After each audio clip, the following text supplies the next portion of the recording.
পিলখানা হত্যাকাণ্ডের ঘটনায় নির্দোষ বিডিআর সদস্যদের মুক্তি, চাকরিচ্যুত বিডিআর সদস্যদের চাকরি ফিরে পাওয়া সহ ৮ দফা দাবিতে শহীদ মিনারে বিক্ষোভ সমাবেশ করছে বিডিআর সদস্যদের স্বজনরা।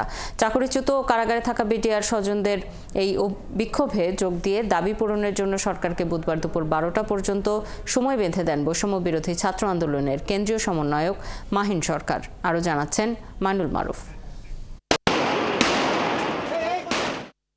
২০০৯ সালের ২৫ ও ২৬ ফেব্রুয়ারি পিলখানার বিডিআর সদর দপ্তরে চলে নারকীয় হত্যাযজ্ঞ। বিদ্রোহের ঘটনায় ৫৪ জন সেনা কর্মকর্তা সহ ৭৪ জনকে হত্যা করা হয়। ঘটনার ৪ বছর পর ২০১৩ সালের ৫ নভেম্বর বিচারিক আদালতে দেয়া হত্যা মামলার রায়ে ১৫২ জনকে মৃত্যুদণ্ড ও ১৬০ জনকে যাবজ্জীবন কারাদণ্ড দেয়া হয়। বিভিন্ন মেয়াদে সাজা দেয়া হয় আরও ২৫৬ জনের, আর খালাস পান ২৭৮ জন। পরে হাইকোর্টের রায়ে বহাল থাকে ১৩৯ জনের মৃত্যুদণ্ড, ৫ জনকে খালাস দেয়া হয়।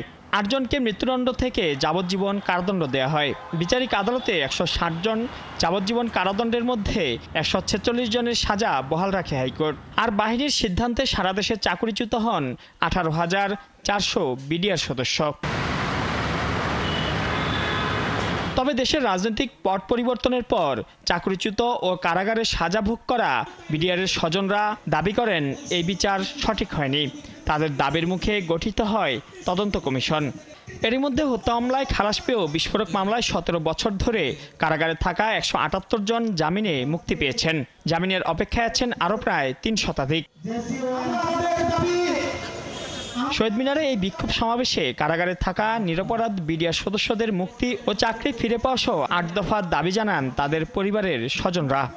আমি সংসার চালাতে পারি না, ছেলেরা নিয়ে আমার ছেলেরা আমি ৩ বেলা খাওয়াতে পারি না। বিনা দোষী যাদেরকে বাড়ি থেকে চাকরি থেকে বহিষ্কার করা হয়েছে দ্রুত চাকরিতে পুনর্বহাল করে পূর্ণ সুযোগ সুবিধার জন্য দেওয়া হয়। আমার ভাই ঘটনার পরে যখন জমা হওয়ার পরে ১ বছর চাকরি করছে, অনেকবার ছুটি আসছে। তাদের সাথে যোগ দিয়ে দাবি পূরণে পদক্ষেপ নিতে সরকারকে বুধবার দুপুর ১২টা পর্যন্ত সময় বেঁধে দেন বৈষম্য বিরোধী ছাত্র আন্দোলনের কেন্দ্রীয় সমন্বয়ক মাহিন সরকার। কাল ১২টার মধ্যে যদি কোনো প্রকারের কোনো বার্তা না আসে, তাহলে কাল ১২টার পরে আমরা পরবর্তী কর্মসূচি ঘোষণা করব।